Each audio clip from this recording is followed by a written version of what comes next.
I need a better life. Okay. Alright, enough messing around. I'm doing it. We're doing it. Time not set? Oh dear goodness. Doesn't matter. Brand new I game. remember being outside of Mount Silver. I remember moving through the tall grass, back and forth, looking for a mischievous. This is the only place you can get one, and it's only at night. Or, wait, maybe it was a Sneasel. Was it a Murkrow? Regardless, I remember having this memory, drifting back and forth in the tall grass. I had a Raikou my cousin traded me, and I kind of loved him. I used him to farm the Elite Four in Red, and I don't really remember much else from my first playthrough. I picked Cyndaquil, even though my brother picked Cyndaquil. I remember a moment when I was heading up to the Elite Four and suddenly realizing, holy shit, I've only leveled Cyndaquil. I mean, sure, he's a Typhlosion now and he slaps pretty righteously, but, damn, I'm in trouble. And presumably I beat the Elite Four anyway, but I think I did it by catching and using the legendary birds because, I'm that slut. I want to say I was using Lugia, but I can't remember if you get Lugia first or second in gold. The point is that this was a game I obsessed over as a kid. Not the first Pokemon game I owned. Mind, I was a Gen 1 child. The red and then yellow to my brother's blue and then yellow. The gold to his silver. And yet, gold is the one I remember being special. Maybe it was because it was the first time that I beat a game before my brother did, I don't really know, but I do know that it kind of stings to reflect on this now because I can barely stand playing Pokemon anymore. Or at least not with the kind of single-minded devotion I had as a kid. I have these vivid memories of long car rides, tucked away in the back seat, wrapped up in the blankets. The car was stuffy and everyone was tired, it was pitch black outside, and I'd be there with my little nightlight, angling my Game Boy Color around to see the screen, and just keep going. And, I think a few folks have talked about lost childhood in Pokemon, so it's maybe not the most controversial take to point out that as the games get mechanically better and more accessible, as quality of life continues to improve as games come out, my relationship with the games get strained. However, I don't think that's actually a fault of the games themselves.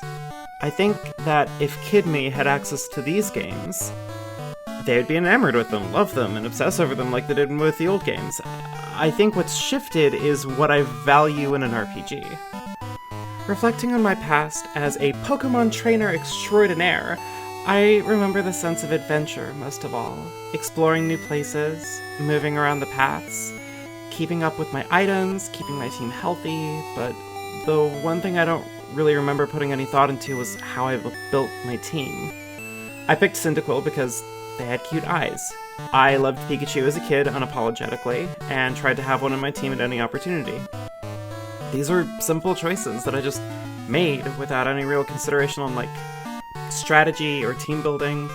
I just did what I liked and made it work. And that's something I just don't really do nowadays. So, some more history.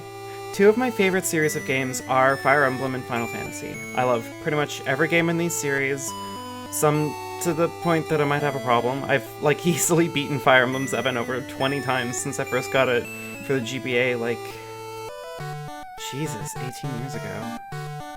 Oh god, I've owned a game for so long that my ownership of that game is old enough to vote. Great. But the point is that these series are very near and dear to my heart, and I've played them long enough that I know what to do to make a good or interesting party in each of them. Party building is one of my all-time favorite things to do. I love it, to the point that I'll randomize my party builds to a certain degree, knowing that I'll play these games again, try a different team the next playthrough, and it's great. It provides a sense of perpetual change. I'll always have a subtly different experience each time I start a new game, and that mindset has made me enjoy adapting to limitation. If, for example, I generate a team in Sacred Stones where Amelia is my main axe wielder, I know how to train her up into her base class, and I have to deal with her suddenly losing her most powerful weapon type upon promotion, so on and so forth. if my Fire Emblem 7 team tells me that I've got to use both Priscilla and Sarah, I know what stabs to get them, to grind up experience as fast as possible in order to get them promoted. The challenge in it is no longer just getting from Chapter 1 to the end, but getting my team powerful, no matter who wound up doing what in it.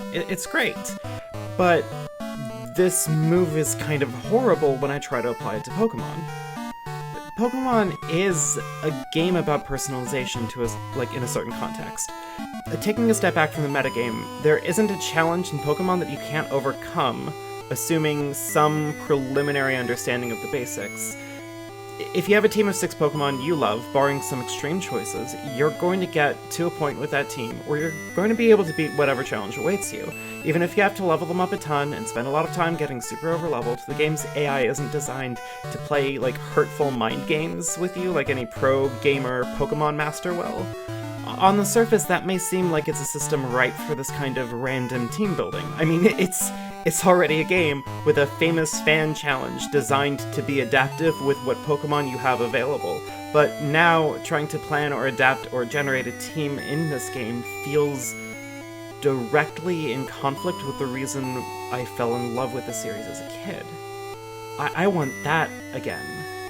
To feel like I'm going on an adventure with my faves, but now I'm concerned about proper coverage, optimizing stab bonuses, trying out neglected Pokemon, but I just can't really do it all, and playing Pokemon is a very different experience from playing something like Fire Emblem, or even Final Fantasy. Like, sure, all of these games are very long, and I can absolutely see how you can invest a whole ton of like, time and effort into getting your team built really strong in Final Fantasy games, but like, there's a specific different tone addressing these games.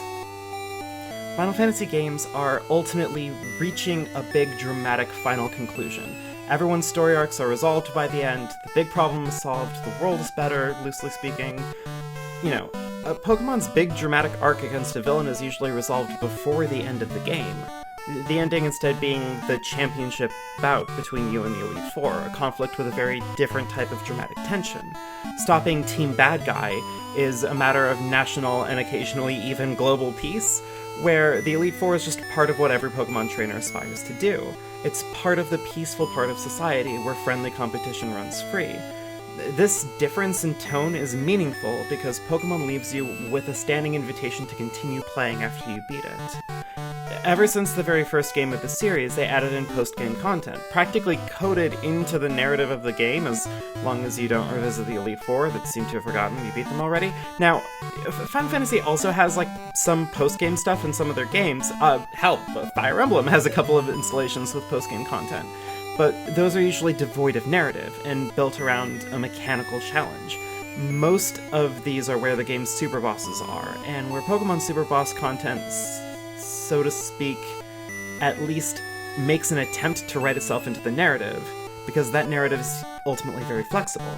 You, the Pokemon trainer, are not on the hero's journey like Marth or Cloud or Corrin are. You cannot reach the end of the Pokemon so radically different from the person you were when you began it, because your journey isn't a journey of character.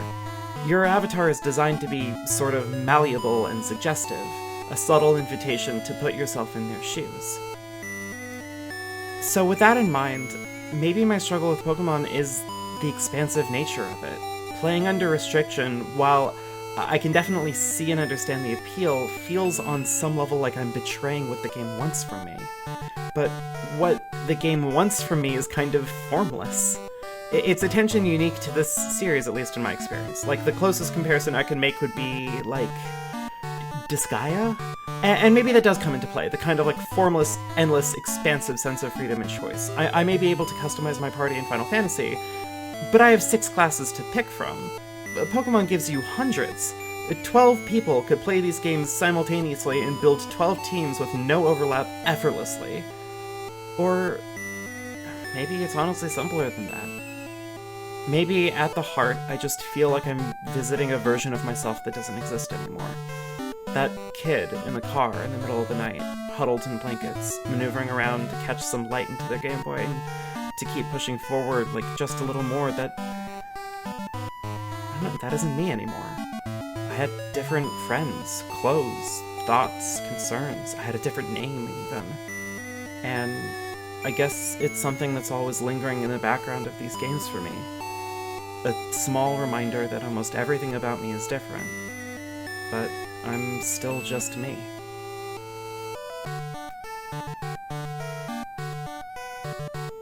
Special thanks to Brandon Haney, Maria Aladren, Narai the Redmarked, and Pahor.